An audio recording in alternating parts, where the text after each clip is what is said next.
Good morning, Coffman. Today is November 4th. I'm Hayden. And I'm Nicole, and you're watching Coffman Live.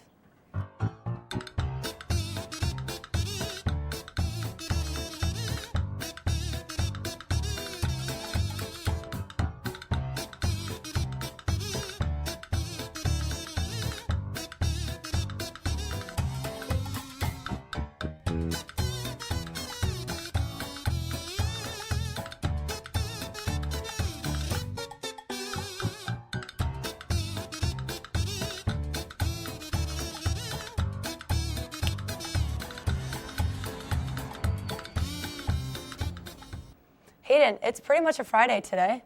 But it's Monday. Nope, we don't have school tomorrow, so it's pretty much a Friday. So hopefully everyone gets to sleep in tomorrow and enjoy their Friday. That's awesome. BSU goes spooky. Join BSU today after school for a variety of Halloween and paranormal activities.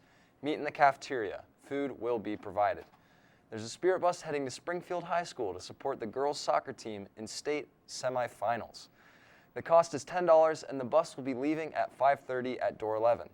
Sign up at the athletic office or the rock shop.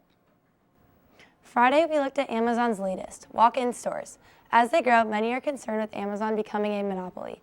With more on that, here's CNN 10. Is Amazon a monopoly? Well, it's not really an easy question to answer.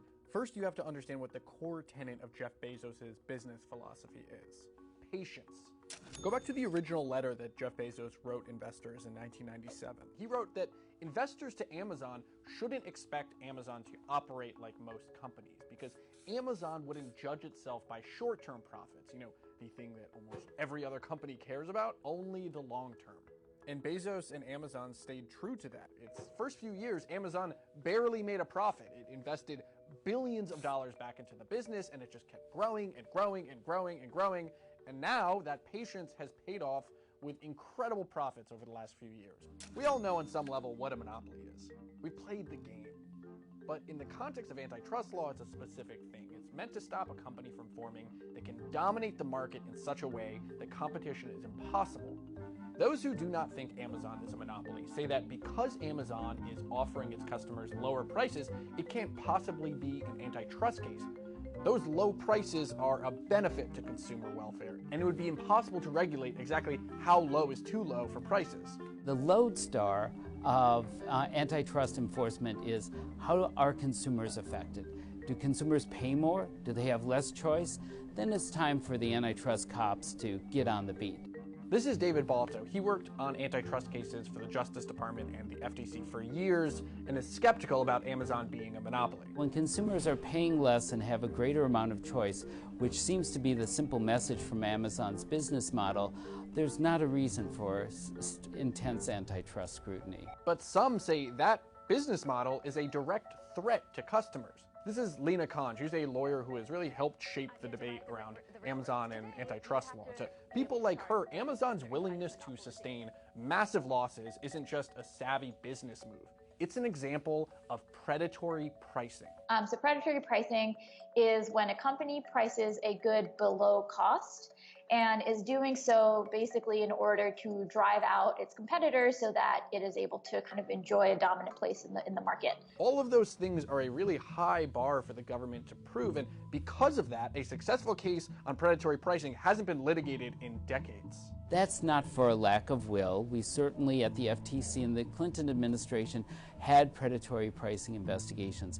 But at the end of the day, you have to convince yourself that consumers would be better off if you stop these practices. And that's like looking for a unicorn. But to those who do think Amazon right now is acting as a monopoly, the government's view of predatory pricing is outdated. The reality is with tech companies, you have a marketplace where that is winner take all. So if you're a Facebook or an Amazon or a Google, your main goal is to try and acquire as many users as possible at the very earliest stages, because once you have a lot of users, it's going to be much more difficult for rivals to divert users away from you.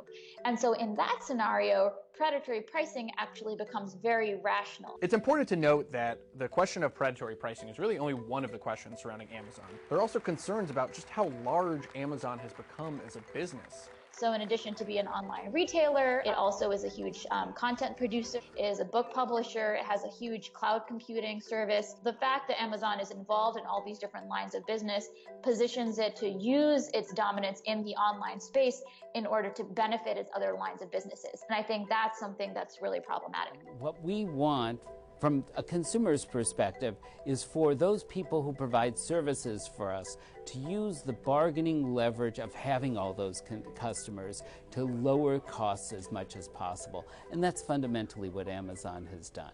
So whether Amazon has an unfair advantage over its competitors, whether it's a monopoly, all those things are an open debate. But what is not a debate is right now, Amazon is winning. Now over to Audrey with sports. Last Friday, the Rocks defeated Upper Arlington in their regular season game 28-14. Coffman wins the share of the OCC championship. Great job, boys. The boys will play this Friday against Perrysburg, home at 7 p.m. We need all Rowdy Rocks there.